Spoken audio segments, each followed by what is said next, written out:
Okay, in today's lesson we're going to talk about dates and just how to work with them. This is pretty important, especially in finance. So you can see right here that we just have some random dates, just picked randomly. And then in this first function, we can see the number of days within that month.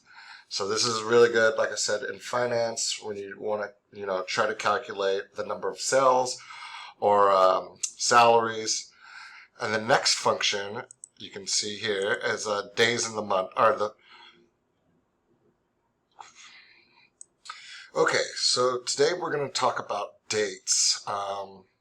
You can see here that we have a number of just random dates picked. And then with the first function, we're going to look at the number of days within the month. This is great for forecasting sales, calculating salary. Not all the time, but you'll use this formula a lot. And the next formula is the first day of the month. So this is, again, big in finance.